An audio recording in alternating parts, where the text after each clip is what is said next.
Hey, I'm Dave from Baking with Fox Hollow Kitchen. Want to make pita bread in your own oven at home? We're going to show you how, only on Baking with Fox Hollow Kitchen.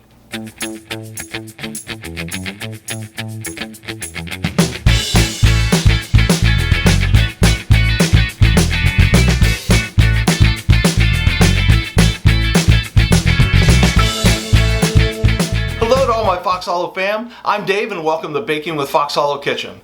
Well, one of our favorite things here at Fox Hollow is pita bread for sandwiches. I could see eating this. I really could, and I am not kidding. And today we're going to show you how to make your very own pita bread right in your own oven. It's so good and so simple and so delicious. You guys are going to love it.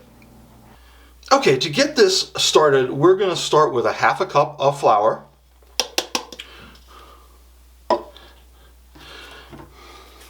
One tablespoon of honey, if I can get it out here. Good.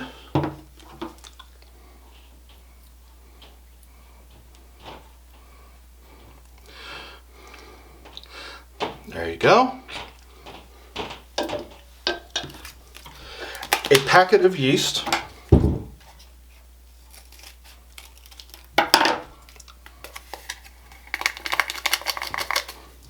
And about a half cup of slightly warm water, about 110, 115 degrees. And we're just going to whisk this together into a little slurry. Just until the yeast is dissolved and it's completely mixed together. And then we're going to set this aside for about half an hour for the yeast to activate and for it to start bubbling up. It should double in size in about that time. Set it in a warm place, cover it. Okay, and then we're going to move on. Okay, so this has risen up and doubled. It's really bubbly. So to this we're going to add another 1 3/4 cup of flour. Okay. Okay. And 3/4 of a cup of wheat flour. Okay. 1 1/2 teaspoons of salt. 3 tablespoons of oil.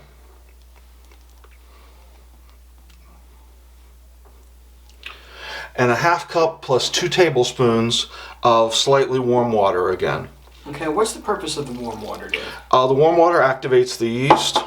Okay. And if you put cold water in here, it might kill the yeast that's already developing. Okay.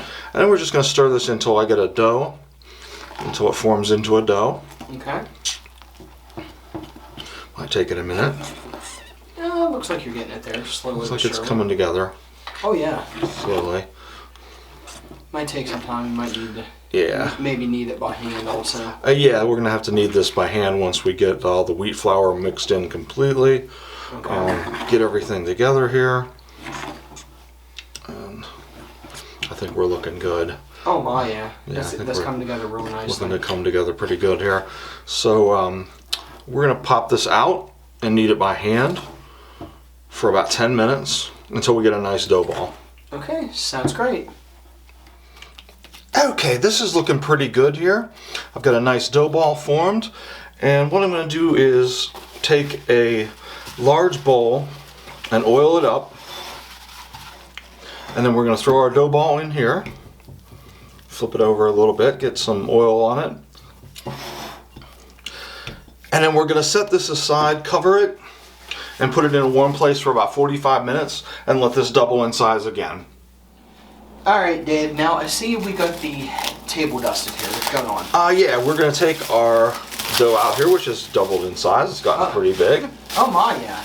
That looks awesome. Okay, and we're just going to work it, punch it down a little bit, get rid of some of the excess air bubbles. Uh-huh. That's good. Get this out of my way, set that on there. And we're going to work with this just a second here. We're going to cut this in half to make it easier to work with. I'm just going to cut it right in half so that we have 2 of them. Okay. And I'll set one aside and throw a moist towel over it to keep it from drying out. And then this one, Form it into a ball again. Okay. And we're going to cut it into 4 pieces.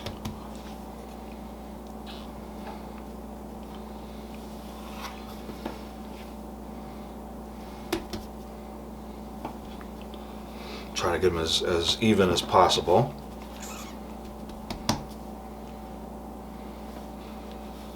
Okay, and just work on one piece at a time here.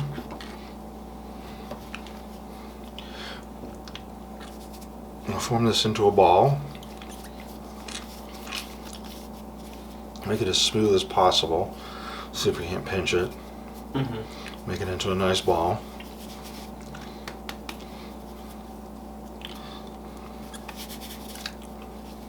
Yeah, it looks like it's a really nice dough. It's nice and soft. And then we're going to roll this out into about a 6-inch circle. Okay. Just be very gentle with it. It's got air bubbles in it. We want to keep the air bubbles intact as much as possible. Roll it out into a 6-inch circle as best we can. Just to get it to stay that big is the problem, because it wants to bounce back. Does it have a lot of, what is it, elasticity? Yeah, it's got a lot of elasticity in it. It wants to bounce back. Okay. No matter how big I make it. So we're almost there. Give it a little bit longer. Now, for those watching at home, Yeah. what do you think, why a person would want to try a pita bread? They are something different. Pita it makes a nice pocket, and it's as an alternative to white bread. You can throw it and make a sandwich out of it or something like that. Kind of like we are here later. Yeah, it's good. It's good with chicken salad or tuna salad or something like that. Okay, I think we got a 6-inch circle here. Yeah, I'm going to set this aside. I have a cookie tray here with some cornmeal on it, and I'm going to set that on there so that it doesn't stick, and we're going to move on to the next one. Okay. We'll just make 8 of these out of our 2 halves. Okay. And just keep going, okay? All right, we'll let you get to it. All right.